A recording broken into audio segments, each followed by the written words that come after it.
Let's get started. I'm Joel. I think I know everybody at this point since I met Robert this morning. And hello, Zoom. We are going to, Jace asked me to talk about culture. So and how long ago did you ask me? It was a while ago. Yeah, that's a long time. My brain did this. And I felt like this guy.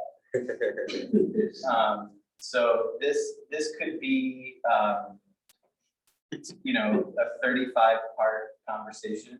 And so my intention today is mostly just to start the conversation and to, to have it be conversational. So I'm totally open to questions, comments, concerns, confusion, all of it. So don't hesitate to raise your hands or during any time. So the two main ideas I'm interested in leaving you with at the end of this morning, and we'll sort of pile on next week, but are that culture is what we are called to, and worship forms culture, forms worship, forms culture.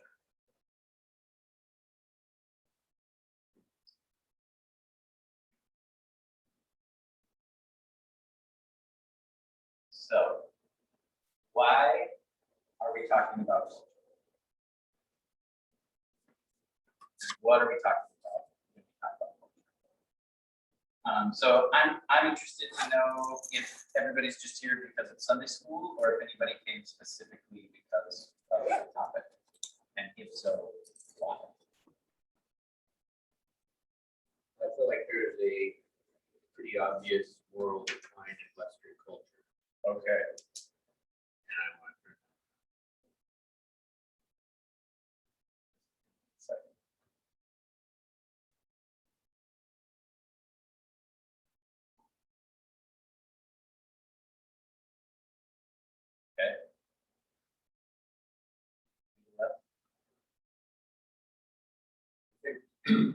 everyone's called to be missionaries to the culture in which they live and understand mission field.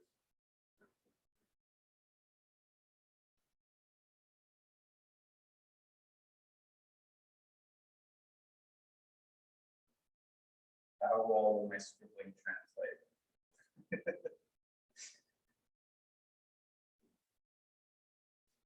What does that say? Missional view of cultural engagement.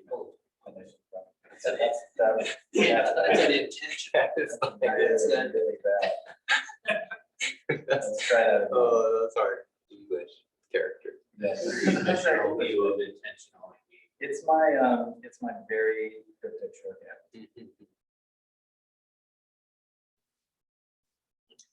Yeah, I don't think there's been a time when I've talked to you, Joel, about culture where my brain hasn't left like hurting and exploding in really good ways. So I woke up really excited for the topic today. Okay. So you can just write Joel's. Joel's awesome.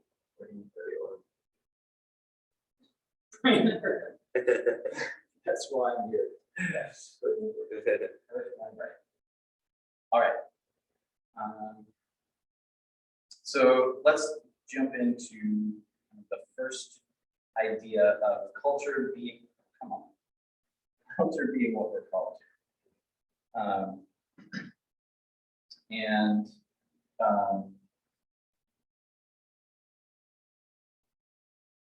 So I want to start in Genesis 1 and 2, and culture,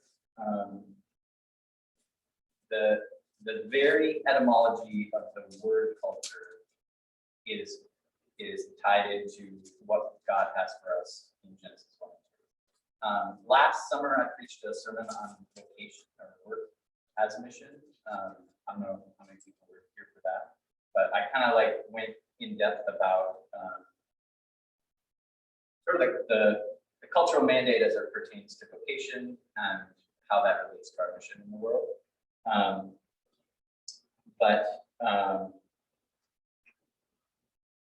Yeah, the idea that, and how many are familiar with John Wall?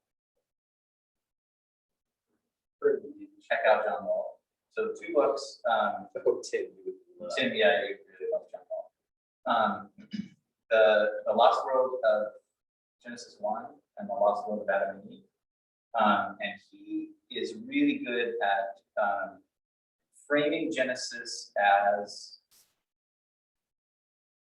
in its contextual stream, and just pointing out that often our modern tendency is to approach the Bible from our own context rather than, it's very Bible project that John Wall is up to. And so he's doing a lot of work looking at contemporary creation mythologies, what the audience of the authors of Genesis would have understood implicit in the text, sort of all of that whole realm of biblical understanding that's super good. So back to the word culture. The 3 main kind of like meanings of culture that I'm interested in, it comes from Latin and then also evolved into Middle English. So I'll just read this quote. The very word culture meant place till in Middle English, and the same word goes back to the Latin colere, which is to inhabit, to care for, to till, to worship, and cultus, which is a cult, especially a religious one. So to be cultural, to have a culture, is to inhabit a place sufficiently intensely, to cultivate it, to be responsible for it, to respond to it, to tend to it carefully. So part of that is all of us have different overlapping sort of circles of cultures that we're engaged with. You have your family culture, you have your extended family culture, you have your church culture, you have your town culture, your neighborhood culture. And all of those kind of like bounce off of each other and interrelate to each other in different ways. But all 3 of those sort of root meanings of the word go back to Genesis 1 and 2 pretty clearly.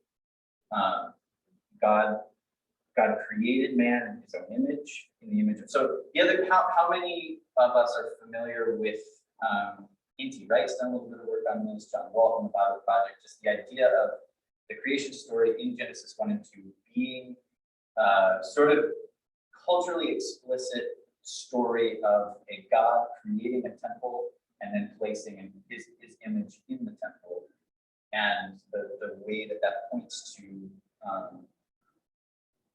the earth is the Lord's and humans are called to be his priests, emissaries, ambassadors. Some of that has to do with ruling, reigning, dominion.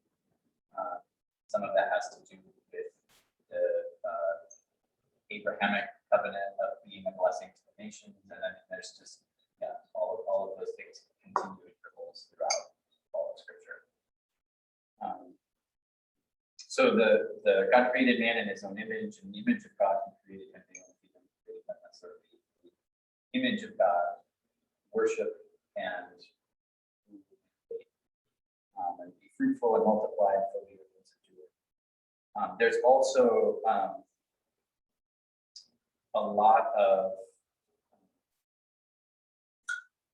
there's a lot in the specific words that are used.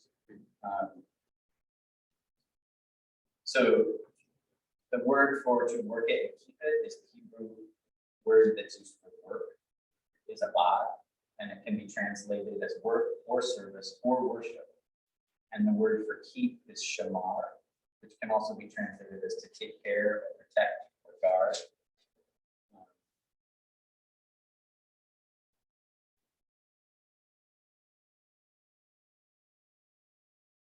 Are we tracking this?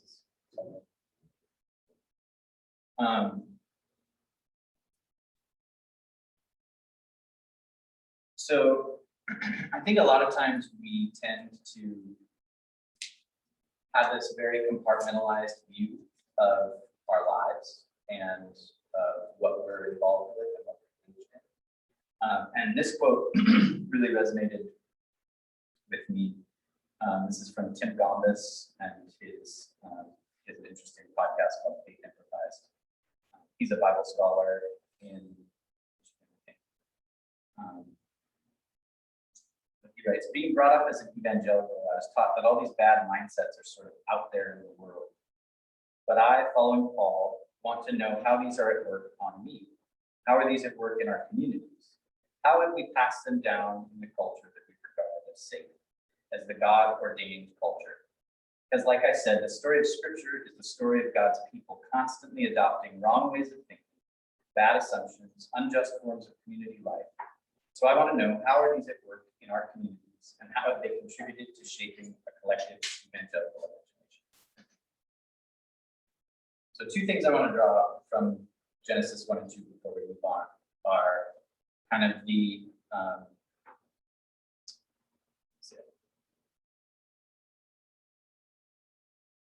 Bible Project is just about to start a new series on Genesis as cosmology, which is like perfect timing for this class. And one of the things that's so fascinating to me, and so like earlier in my life, this was drawn out by like Lewis and Tolkien in conversation about mythology, and Lewis sort of discovering Christianity as like the true myth. And initially he was kind of like put off by Christianity because it was like not as cool as the other sort of myths that he was really interested in terms of like Anglo-Saxon Norse mythology. But then starting to begin seeing a lot of the mythological threads within Christianity and the ways that it was actually playing on the mythos of the rest of the world and its contemporary culture. That was kind of his like gateway drug into being dragged into kingdom.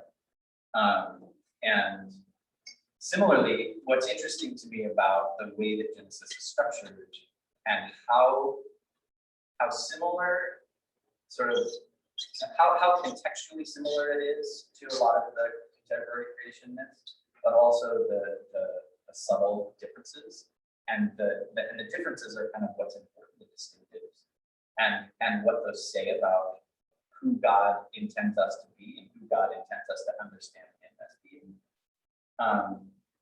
But that God communicates himself through what's available to him. And we'll talk about the scandal of particularity a little bit more later, but that's kind of, my mind started to again when Chase brought that up in his first class. But just the idea that God comes to us through our circumstances. And he doesn't necessarily like drag us out of our circumstances to understand him better. He'll use what we have around us to give us a fuller picture of himself. So the second point is that worship forms culture, forms worship, forms culture. And mostly this is just kind of the idea that we are all intrinsically worshiping beings. We will orient our worship in some direction, but we can't really choose not to worship.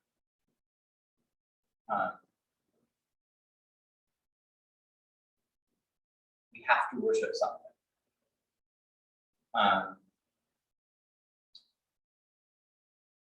And so and also we sort of, unless we decide to, well, and even then, like, even if you were a hermit in a cave in the most isolated part of the world, you're still, like, your circumstances and your habits are forming your culture that will inform how to worship and what to worship. So worship and culture are sort of mutually reinforcing, or and in some ways, I think we can, part of what the church is called to is to be a counterformational culture. So another thing I'm interested in sort of later on in the conversation, if people have ideas about ways that the church, either in your experience or currently, sort of subconsciously assume cultural attitudes or behaviors that aren't necessarily helpful, or reinforce unhelpful cultural attitudes, unhelpful forms of worship, and that's just something I'm interested in and want to sort of like give other people the freedom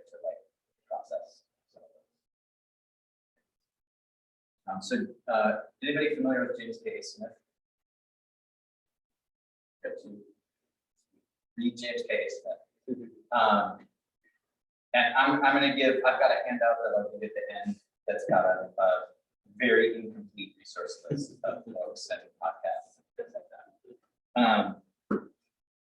But he says, worship is the imagination station that incubates our loves and longings so that our cultural endeavors are indexed toward God and his kingdom. If you're passionate about seeking justice, renewing culture, and taking up your vocation to unfurl all of creation's potential, you need to invest in the formation of your imagination. You need to curate your heart. You need to worship well because you are what you love, and you worship what you love, and you might not love what you think, which raises an important question. What do you want? And James K. Smith does a really good job of regularly drawing out the times that, like, one of Jesus' most common questions to his followers is, what do you want? What do you want? What do you want? Why are you here?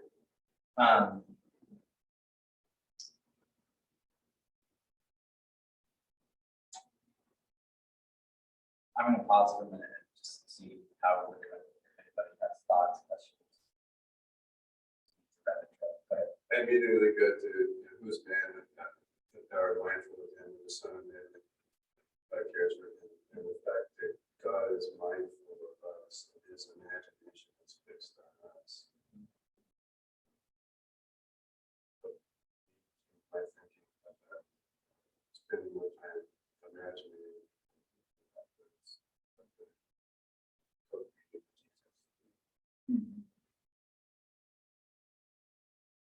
The what do you want question is one that I ask my clients a lot because I find that we don't actually ask ourselves that question very often.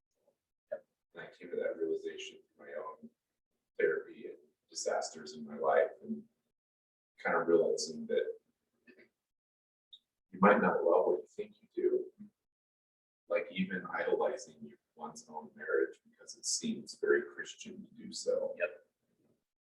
And then you realize all of a sudden that you have this empty relationship with God. And then speaking of worship, what does that mean? Do we put my hands up? Do I cry? Do I sit down? Like what? Do I follow the 9 bridges in a row that the worship leader wants to do after chorus once or twice? You know, so like, but what do you want is something, and I ask my kids that also. Well, hold on, stop. You know, I had a woman say, well, I love Jesus and I'm vegan and whatever. I'm like, oh, is that what you want in a person? Does that matter? Is that a personality type? I never asked myself, I never got asked what do I want in a deep sense. What do you want for dinner? It's one thing. You know, you want tacos or pizza. Even then, that's hard to decide. Honestly, especially if you're trying to take your lady out to eat. That's a classic one. But I never asked myself, what do I want in the presence of God? To have him help inform my heart. Like, what do I want? And like, okay, am I doing things that get that? It's actually what helped me stop drinking years ago. It's like, oh, I don't want this. I want that. Even on the micro level, it's really helpful in problem solving. Yeah. So, in work and whatever, if I start with what do I want, then I figure out what are all the things that, what are all the contingencies to deal with. When I talk to my wife, she starts with what are all the problems that could go, what are all the emotional things, I need to do this because of this, but what do you want? And then figure out what I can do with it. I have to ask myself, is what I want self-centered, or is it going to come from a place that originates from like a relationship with Jesus? It's like, if we're being really intellectually honest with ourselves, we have to ask that question first. Like, you might want a million different things, but like some of those things might be hurtful. It might not be in his will for you. So it's a much bigger question than we think it is, and it's absolutely changed my world. Yeah, and he brings up in the book he references a film that I haven't seen yet, but want to, Tarkovsky film called Stalker. And there's these three like wanderers who are journeying through this like post-apocalyptic landscape, and they're going to the room. And what happens in the room is you get your heart's desire. And so, you know, the first part of the movie, there's the stalker who like knows where the room is, he's leading the other two guys. And then there's a poet and scientist maybe. But they're all going to the room, and then they get to the sort of threshold of the room, and everybody's kind of brought up short because it's like, no, you don't just like get to say what you want and get whatever. The room is going to give you your heart's deepest desire, and everybody's confronted with this like, oh no, like, what does that even mean? Like, what is that? The mirror of Erised in Harry Potter is more like another example of that. It's like you see what you actually desire. And Smith is good at like talking about how it's not something you can even like write down. Yeah. It's this like, he calls it your like social imaginary. It's like this thing that you've spent your whole life sort of sewing into, this like imagination thing when you like picture the good life and you picture eternal life or whatever. What you desire is like what's sort of been shaping, and your practices have sort of dictated what you think that is. Yep. So it's like not what do you want is like, it's almost something that you can't just think through in a day or an hour of deep thinking. It's like your whole life is testifying to it. Always. And so you're like having to like pull all of that out. Exercise is super helpful for me. But someone asked me to write down 100 questions, just make them up, that whatever comes to mind, and then narrow that to the 10 most important questions, and then further narrow that to the 3 most important questions, and then spend time trying to answer those 3 to focus on what are those things are. Is that when we did that with Jerry? Yeah, yours on the suggested. It's impossible. Yeah. It took me years to figure out. It's been a long time. So I sort of jotted this down, but this is sort of a functional definition of what worship is doing to us, not like, so it's not, may not be actually helpful in a lot of ways, but the idea that worship is focusing your habits on the object of your desires. And we will, the other side of the handout that I've got is sort of questions for a personal habit audit, kind of like what do I spend my time doing, and like how is it forming my life? That if you are able to sort of like sit and think with it for over the next week, we might have some of those things next Sunday, which would be fun. But you know, getting back to like how sort of overarching and multi-layered the question is. Tozer had these rules for self-discovery, just looking at what we want most, what we think about most, how we use our money, what we do with our leisure time, the company we enjoy, who and what we admire, and what we laugh at. As good at sort of like who am I and what am I interested in? Wow.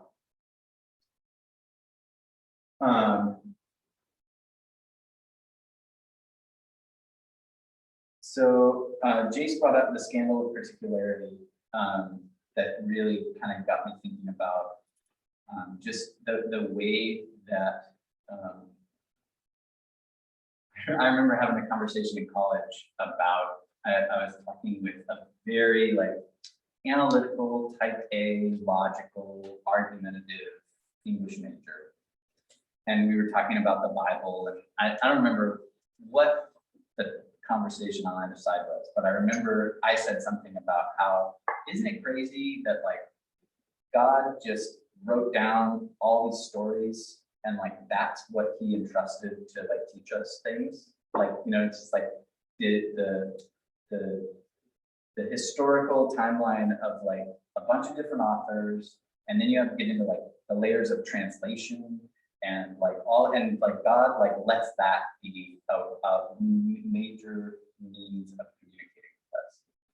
And like, isn't that crazy? This English major was just like, that's horrifying. Like, I don't know what to do with that. So the Genesis 1 and 2 as God building a temple, setting up his image in the temple, and then like taking up residence in the temple, and that being kind of like the framework of God's project with us, as the scandal in particular. So a smaller like John Walton has this example of how talking about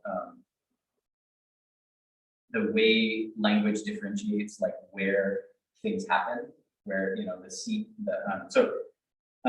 in the ancient world, people believed that the seat of intelligence, emotion, and personhood was in the internal organs, particularly the heart, but also the liver, kidneys, and intestines.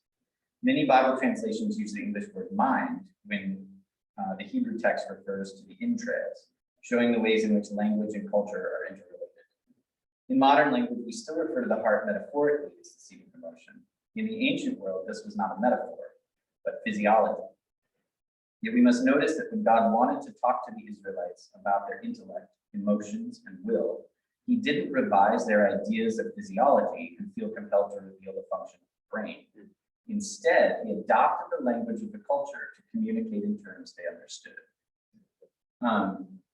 That's just cool. Like, and that makes everything about the Bible make a whole lot more sense in terms of things that we just don't really get. And then it's one of the reasons like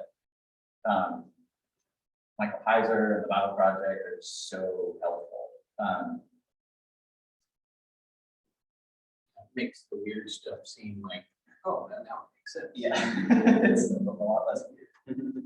But it's a lot less weird because you're sort of forced to become a or to recognize that you're a tourist rather than like thinking of yourself as an expert. Heiser says his goal is to have readers of the Bible successfully imagine themselves as ancient, Canaanite, Semitic people. And it's very difficult to do that with Western thought, thinking about everything that's modern. When you start to be able to get into that section of the pool, it's very helpful. You know, and actually to me, this makes it amazing. Like you said, the big story comes alive like equal. Yeah. Has anybody seen the movie Arrival? Don't get me started, it's so good. Yeah. So that movie is so great, just in terms of like what it means to be a translator and what it means to like. Amy Adams is this linguist, and she's just consistently like the most humble and interested character in the movie in actually learning this alien language and finding ways to communicate. It's a really fascinating movie about like just navigating communication. I would hear though the thing about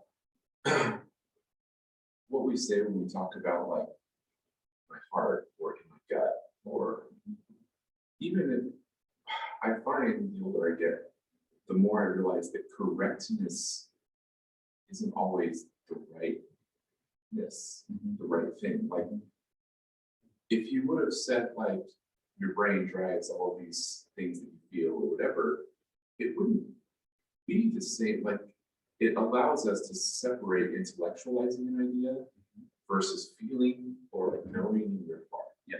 Do you know what I mean? Like it's really, you can't define it exactly, but I have a feeling that he didn't mind that ancient Hebrews thought that the physiology of emotions coming from one's body is kind of true because you carry it in your nervous system anyway. All throughout your body, which is why we shake and shiver and our heart pounds. But correcting it and being precise would have been less clear in a case like, in many cases. And so in terms of culture and language being interrelated, what's interesting about that is when you start to have, like, the conception of a mind comes from a compartmentalizing and reductionistic scientific in like post-enlightenment like framework for everything.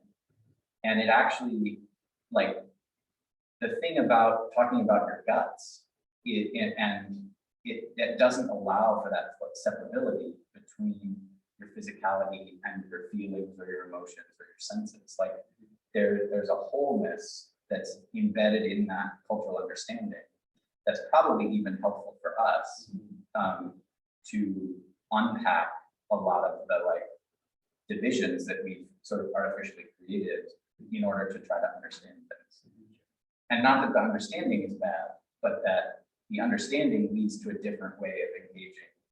Like if you've separated your feelings and your thinking and emotions from your mind, then how difficult is it to get yourself back to an integrated self?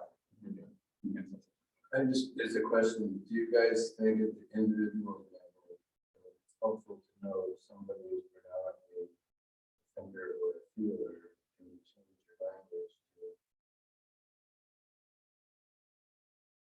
articulating, what is true about, what do you think about this to one person, and how do you feel about this to another person, maybe more what is happening at the heart level, depending on. Sometimes, I mean, I'll leave that. I think that's kind of the broader question about culture in general, is that our job as individuals, and whether we realize we're doing it or not, is we're always translating on the fly at all times. How can I interface with this other thing, which is often another person, or an idea of a person, or an entire culture or group set, self-identifying. And so, like, we're always negotiating, how do I drive down this road and stay within these lines, or should I go over the lines and go out on the gravel road over here? Always trying to interpret and interpolate between me and you, interfacing at all times, figuring out where that is for us or for them.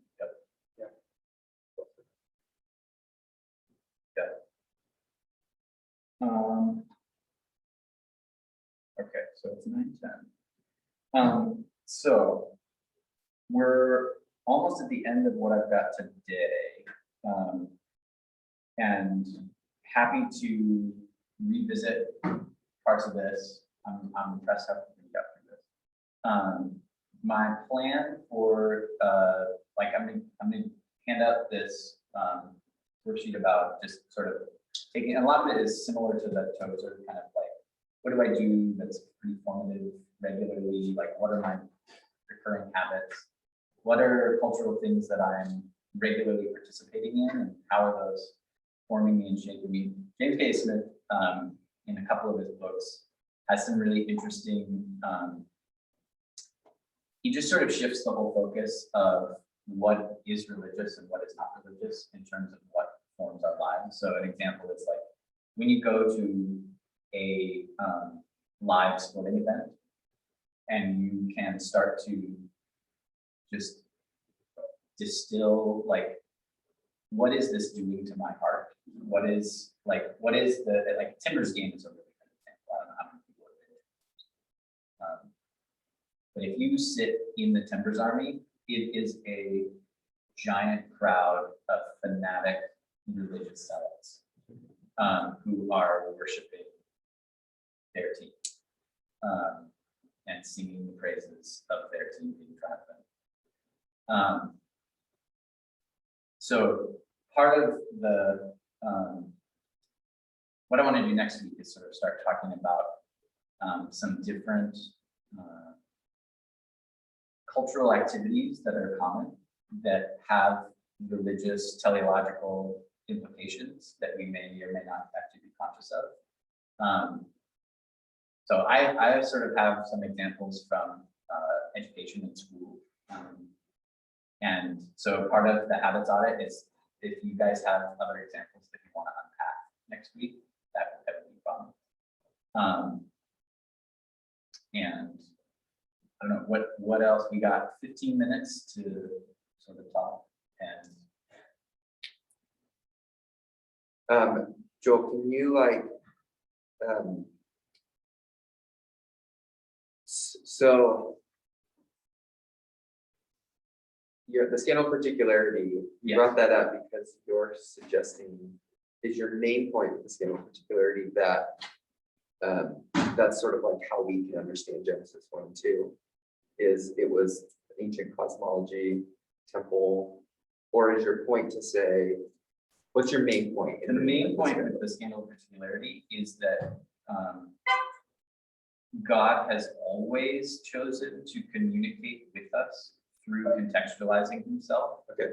And that happens, and he contextualizes himself throughout scripture in a self-referential way to their own tradition, but also in a way, like Paul is also really good at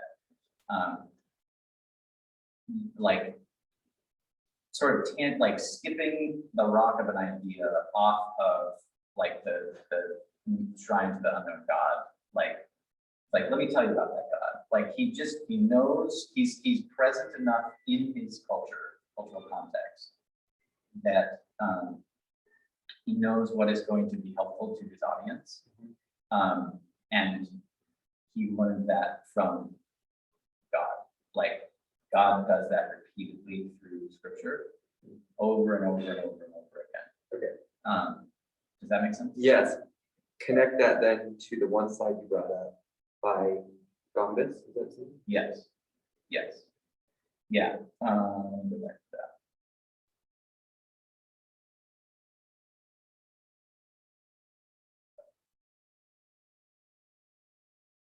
I will more about, yeah.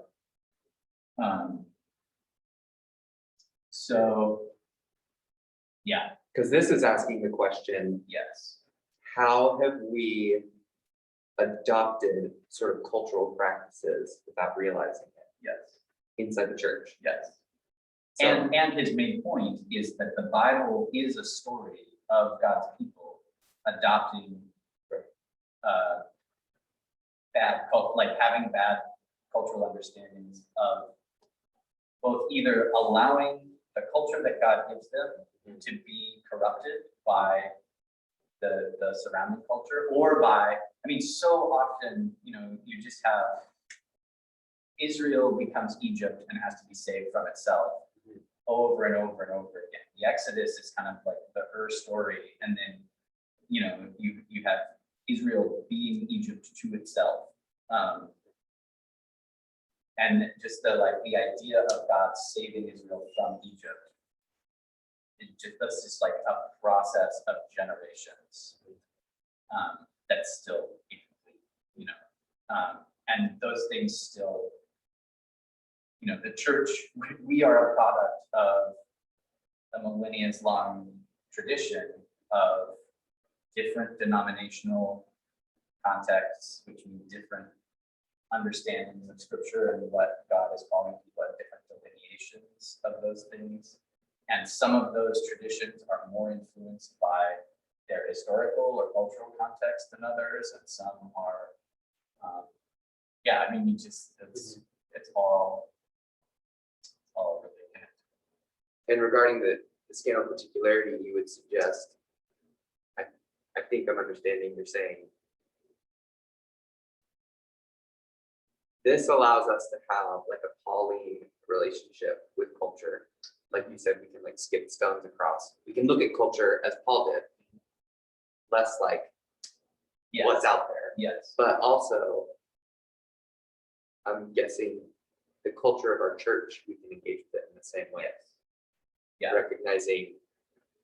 Yeah, I think a lot of times what happens within the church is we feel like we're building this like safe culture. Right. That isn't is like in isolation from our context. And I think that is unhelpful on two fronts. It doesn't give us engagement with the sort of world culture that's around us that we're a part of, whether we like it or not. And it also makes us uninvestigative and uncurious about the culture within the church that we're a part of. So, yeah, it's sort of this reinforcing, like, we're okay in here because we're safe, and we're not challenging or questioning the ways that church is actually shaping us to be consumeristic, or to be interested in celebrity culture, or to be egotistical, or to be overly concerned with marriage as the ultimate end of humans, or to, it's like there's all of these things that can be helpful and can come from a good place, or can be like we should drive them straight off of the cliff into our own self-destruction, but think that we're safe the whole time we're doing it. This is the question. As long as we exist until however you believe Revelation is going to play out, it's going to always exist because we humans need to, I don't use the word compartmentalize, but we need to organize things in a hierarchy of some sort, or else we don't survive. And that, and that can be really toxic or whatever, but the focus on like creating this safe place, I think goes deeper, more survivalist than that. And it's the same reason why suburban dads want to edge their lawns. Is because you just should. Yeah. And like it's something to do, and it kind of gives me a dopamine hit when I see that sidewalk nice and crisp, Oh, ooh, speaking of. Yeah, but it's but like this question is always so like in my mind, I'm like, so then how do we deal with it? Because I want to solve solutions. Well, that's me literally falling right back into the trap of like, well, we should set up some sort of a way for seminaries to train up somebody who can help churches to, reevaluate their customs on an ongoing basis to see if this is where God is. And then I'm like, wait, now we're just creating another set of structure within which to create a subculture inside of a subculture to inform whether the culture, getting back to your slide of like, worship determines culture, determines worship, determines culture. And it's a battle that'll be never ending. And I think that like, there's this thing of like question everything, wonderful. Yep. But then that gets you down to like nihilism. Yep. You know what I mean? So I've got a quote here from Rodney Clapp in a book called A Peculiar People. He says, "The church is not an institution like other institutions, concerned to preserve itself at all costs. In fact, the church is the one and only anti-institutional institution. It's not true to its own cultural identity unless it is constantly critical of itself and its shortcomings in the light of the kingdom. Its joy, our joy, is not merely that the kingdom will one day replace and renew the world, but that the kingdom will one day supersede the church as well.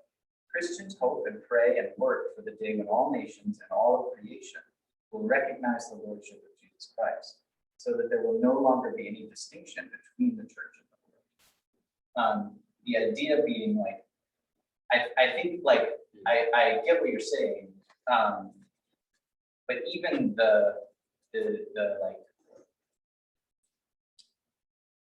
so I don't have a tidy answer for you. Well, I agree with everything you just read. Yeah. 100%. Yeah. I mean, that's a much cleaner way to say what I'm trying to say. Yeah, and what that's contingent on though is the priesthood of all believers being involved in the project of the anti-institutional institution through like committed community relationships. But all of that is contingent on healthy people helping other people be healthier.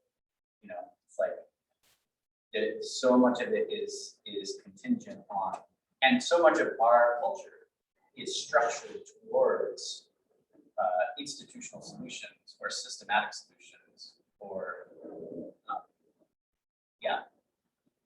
So to me, just a central question that we struggle with even as a church is how do we increase the priority in our community, in the lives of the individuals in our community. The priority is commitment also to the community and struggling with stuff.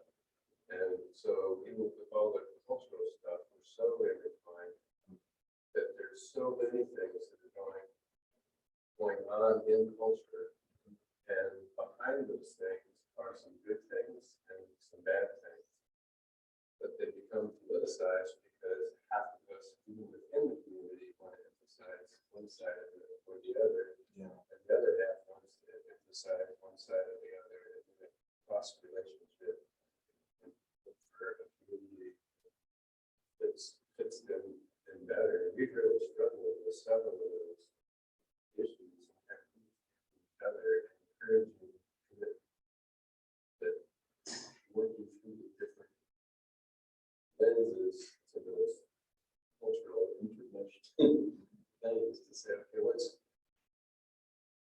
good in this and what's bad, and latching onto some stuff that's not good. What's good in this and what's bad, and if we're willing to talk about the good part of this thing, are we also willing to also talk about the bad part of this thing? You know, it's interesting, like, so I'm gonna say something that's really dangerous, is that happens because we have a stake in this, in the little lowercase church, in our church. We have a stake in, you know, so a vineyard has a structure, has an organization. At Vancouver Vineyard specifically, there are people here who, their literal vocation in livelihood comes from a check that's derived from the structure, from the corporate structure.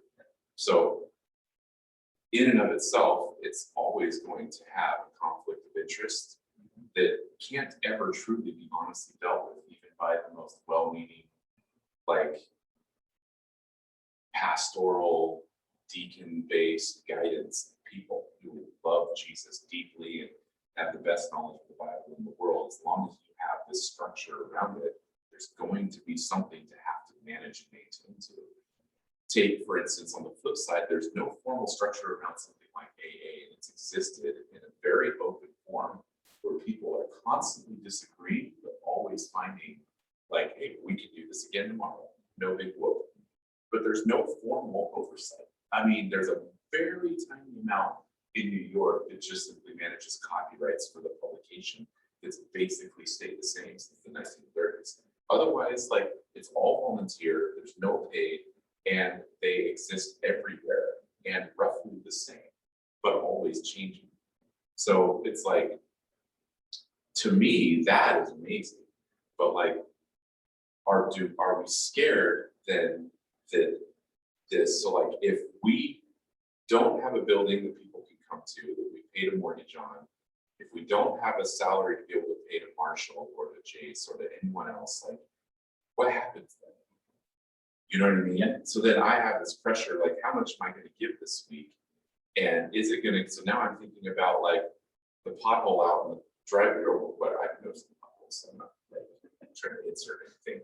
But like, these are the types of questions where that's the questions the culture answers. So we can never get to the place that your dad is talking about, to actually really figure out, like, how can we be this thing that Gombas is saying we are? And that whoever you just read from. Run the clock. Yeah. So like this thing about like this deconstructionism that's happening right now, I'm not a fan, but I'm also really excited to see like what's possible. It's like, listen, I'm not a Trump fan, but having him get elected, I'm like, whatever, man, it's not the worst thing that's ever happened. There's really no power in the executive branch anyway. You know, it's just sort of like, why don't we just see what, you know, what's gonna happen? Why does it have to be one way or the other all the time? Deconstruction is an interesting example too, because I think there's these sort of extreme paths, but we're also stuck in this culture where there's like all these extreme paths, and what would be most helpful is like somewhere in the middle. Agreed. So like, you know, right now you've got people who are like, deconstruction is the best and let's deconstruct everything, and people who are like, deconstruction is the worst and like, let's be afraid of deconstruction. that's what we get though when there's stuff to protect. Yeah. And that's my thing, is I'm like, we are here and we're all well-meaning, and I think this is a wonderful conversation, but we're doing it within the structure that actually causes the cancer in the first place. I mean, Yeah, no, but the part of that structure is also like, our national history, our like global church history, our personal history, our family history, our like those, all of those, informal institutions feed into the formal institutions. And like institutions are another whole interesting conversation where like part of culture is humanity building institutions. And then once you get past a certain point, the institution itself becomes somewhat dehumanizing because it's sort of beyond, like, in some ways, that's how my brain thinks about powers and principalities. But like institutions become big enough that a principality is like inhabiting it, and it's just sort of like this self-directing thing. yeah, And that's true of the church as an institution and government as an institution. And I mean, it's like, well, like, I don't know if I have the opportunity to sit here and read these quotes from you, because you put stuff in front of me, authors that I haven't encountered before. And when I was on my phone, I was reserving them at the library. So it's good. But like with that, so without this institution, I don't have this opportunity to sit here with my legs crossed, comfortable on the couch, drinking local coffee.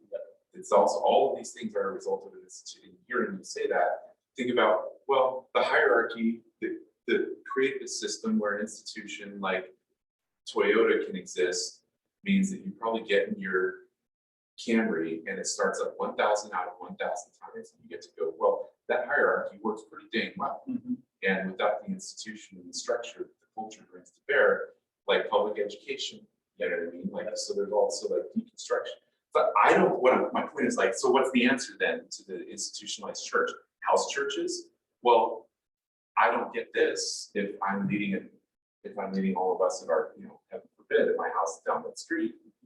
So I don't know what the answer is, but I love this subject because you have to find that navigate, that interfacing, like what your dad was talking about. there's, I can find it, but there's, Storm out.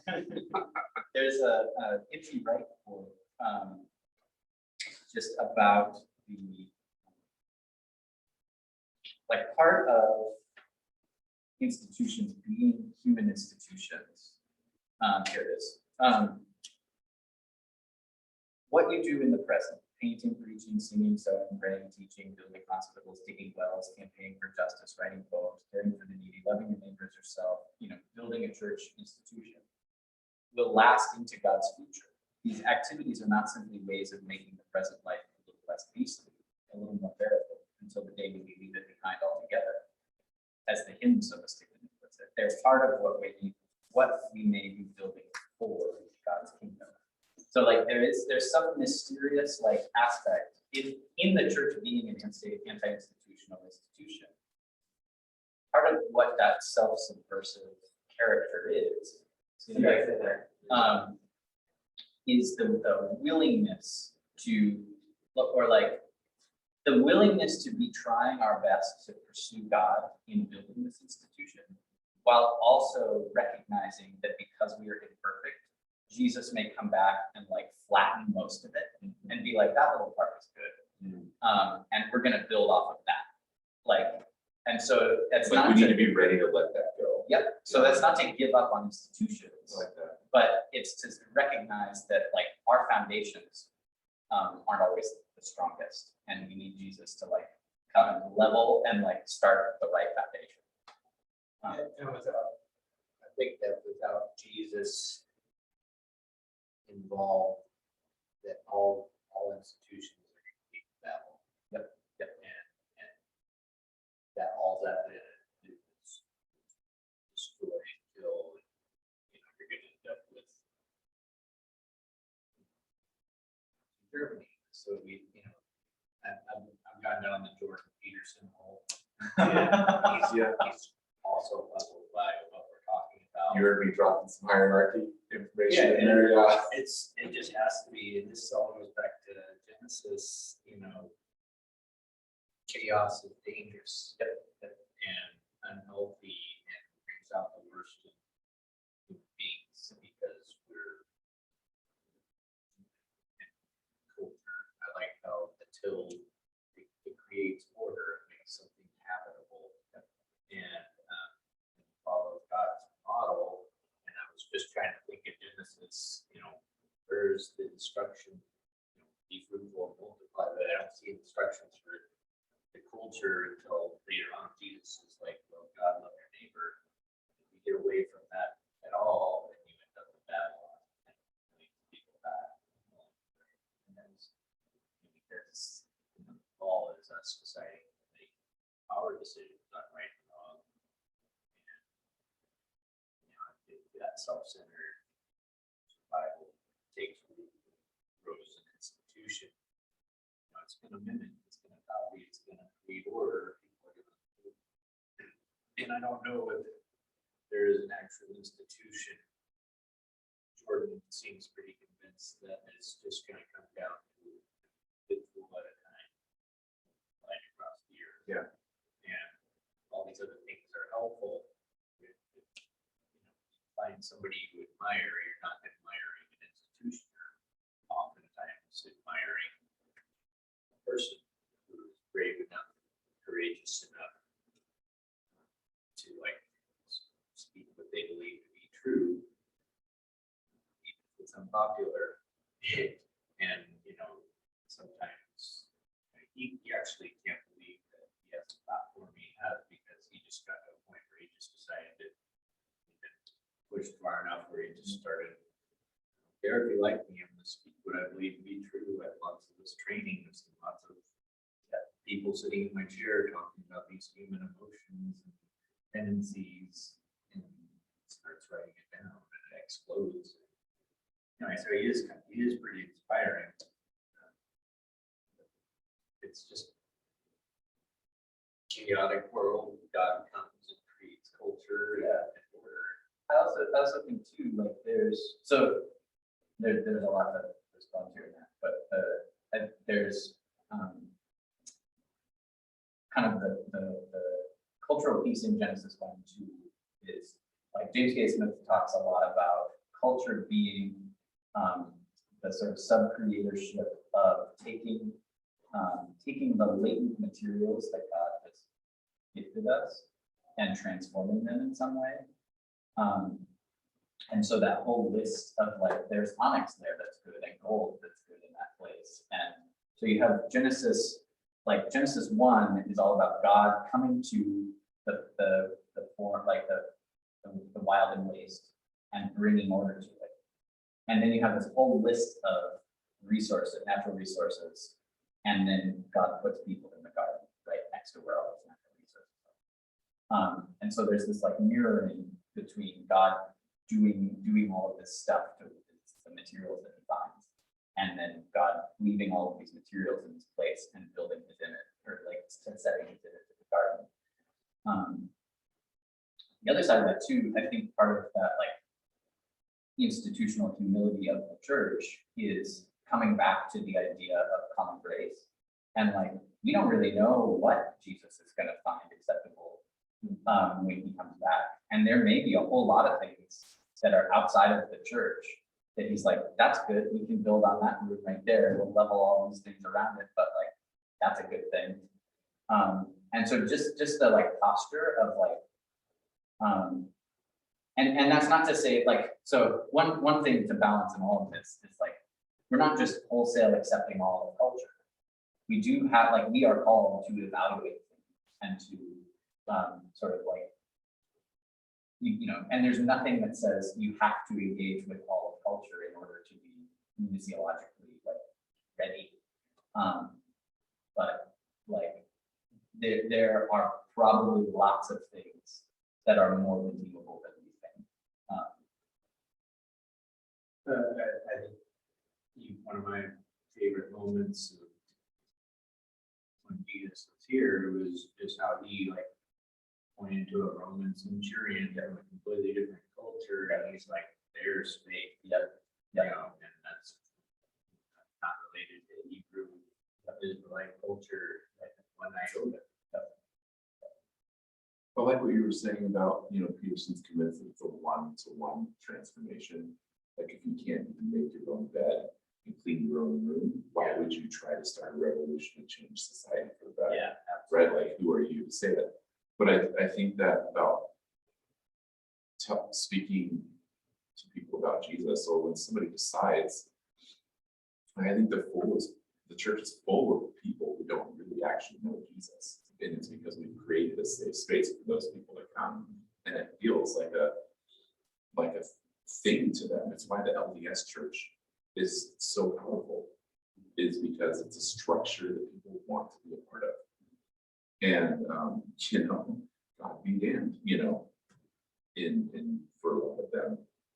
But all this stuff got me thinking of, like, that's why we die to flesh, because our flesh wants all of this stuff. But we don't know truly. I am scared. I mean, I'm not, but like the thought is scary that God will say, I never knew you. Yeah. That thought is really scary. And that's where this dying to self, dying to the world, putting off the world comes with this culture question of like, okay, what is for me and what is not for me? I want to hear it from you. I'm Same. just taking it all in.